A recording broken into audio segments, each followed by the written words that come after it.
बिस्मिल्लाहिर्रहमानिर्रहीम। मैं हूँ यासीन चौधरी और चकवाल की जो आज हम आपके लिए खूबसूरती लेकर आए हैं उसके बारे में यकीनन आप में से कुछ हज़रात ने सुन रखा होगा, लेकिन आज हम आपको दिखाएंगे कि ये एक इंतहाई इंसानी सेहत के लिए मुफीद और बल्कि ज़बरदस्त जायके में अगर ठीक पकी हो, एक जंगली सब्ज़ी जिसको चूंग कहते हैं, इसको चूंगे भी कहा जाता है, पिमनी, पिमकने, इस तरह मुख्तलिफ़ लैंग्वेज में इसके मुख्तलिफ़ नाम हैं।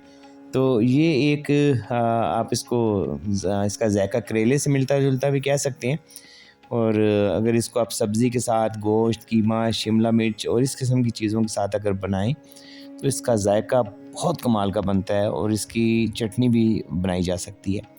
चूँगे आप देख रहे हैं कि ये जंगल में ऐसे मकाम पर निकलती हैं जहाँ पानी कम लगता हो और एक मकामी एक जड़ी बूटी नुमा दरख्त है, उसको क्रीम भी कहा जाता है। ये उसकी जड़ों में इंतहाई छुपे हुए सी सूरत में आपको मिलती हैं। इतना आसान नहीं होता है, इनको ये कैमोफ्लेज होती हैं और इनको ढूँढना और करना ख़ासा मुश्किल होता है।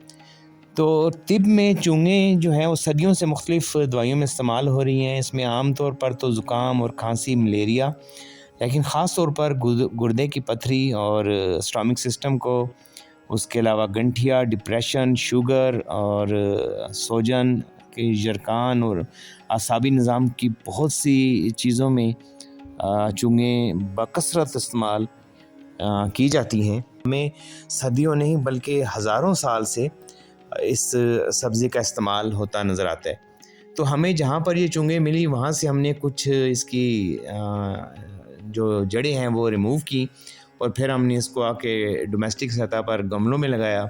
आप देख रहे हैं कि अल्हम्दुलिल्लाह ये गमलों में बड़े ज़बरदस्त तरीके से ना सिर्फ ये कि इनकी ग्रोथ हो रही है बल्कि ये तमाम अच्छे और शानदार तरीके से चल पड़ी हैं। तो इंशाल्लाह किसी दिन दोबारा इन चुंगों की आपके साथ एक तफसीली व्लॉग भी ज़रूर शेयर करेंगे। तो चकवाल में जहाँ दर्जनों किस्म की जंगली सब्ज़ियाँ आज भी अल्लाह की शान है कि वो जंगलों में दस्तयाब होती हैं। अभी इसमें आप ये देखें हमने यहाँ ड्रैगन फ्रूट और ज़ाफ़रान भी लगा रखा है। इंशाल्लाह इस पे किसी दिन आपके साथ तफसीली गुफ्तगू करेंगे। आपको ये व्लॉग कैसा लगा अपने कमेंट से और तजावीज़ से ज़रूर आगाह कीजिएगा। आपका बहुत शुक्रिया।